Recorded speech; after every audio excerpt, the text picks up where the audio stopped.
Okay, let's see if I can put these two artworks in one video in under 5 minutes. The only reason I want to show these two is because I want to give some weight to what is happening in the North in the Renaissance period beyond just Albrecht Dürer, because there's other really cool stuff going on. So here we go. Ba, ba, ba, ba, ba, ba, ba, ba, ba.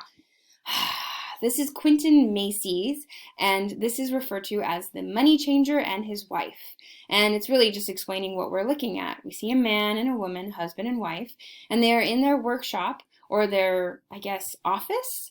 And he is a money changer. He is a currency exchanger. He changes coins from one currency to another. And that's what he's doing right now. He's got his weights and he's making a transaction for the man in the mirror here.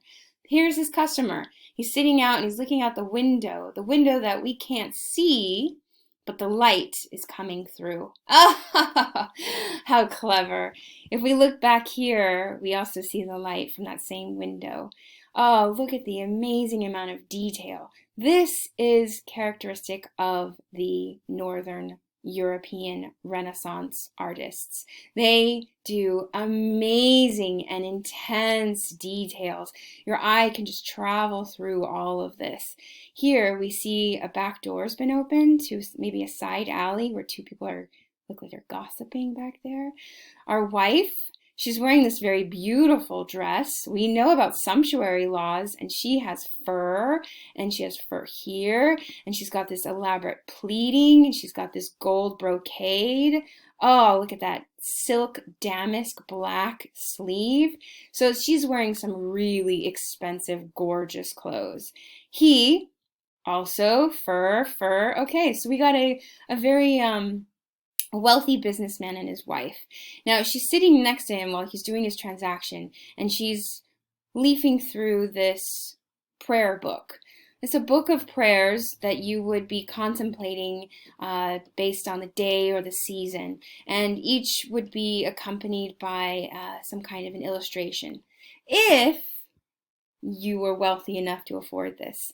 This is a crazy expensive book she's got. This is hand drawn. So it's not the graphic art print that we saw with Dürer that's, relatively inexpensive. Somebody had to write every single page and somebody had to illustrate all of these pages. She's got a really expensive book that she's holding in her hands here. Now, it's a prayer book, and the idea is that you would open this and read the prayer and then contemplate the image, and it would encourage your piety. Is she paying attention to that book? No. She's like loosely kind of flipping through it, and instead, she's watching her husband and his currency exchange. Well, it's kind of like if she had an iPad in front of her and instead she was like checking out what her husband was doing with his like money accounts. Okay. Back here. You see this candle? A little burnt wick on it? An unlit candle? If we were to use iconography, that vocabulary word I just introduced you to, well, in terms of iconography, a lit candle symbolizes God's presence in the room. If this candle was lit or aflame, then that would symbolize God is present. The fact that it's not, God's not here. This is not a house of God. But she's got a prayer book.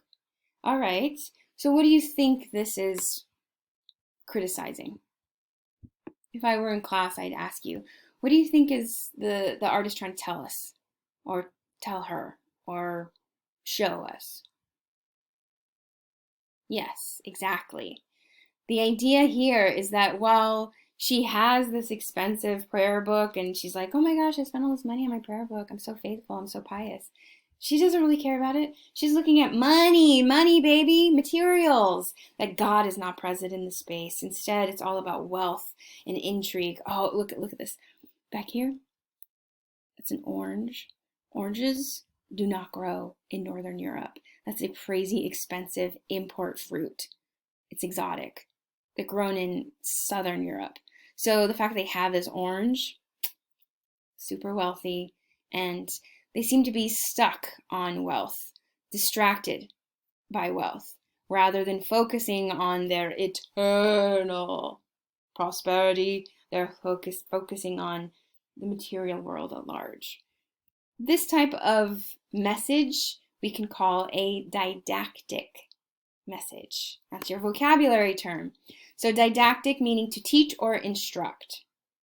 And so here with this message or with this painting, what we're supposed to understand is that we are being informed to not be easily distracted, that you need to focus on God or else God is going to leave this room. Oh, right here, art historians argue that these two men back here, I said they're gossiping. People think they're gossiping, and this again is not, kind, not nice, not wise. And so it's saying, don't gossip, don't get distracted by all this monetary wealth.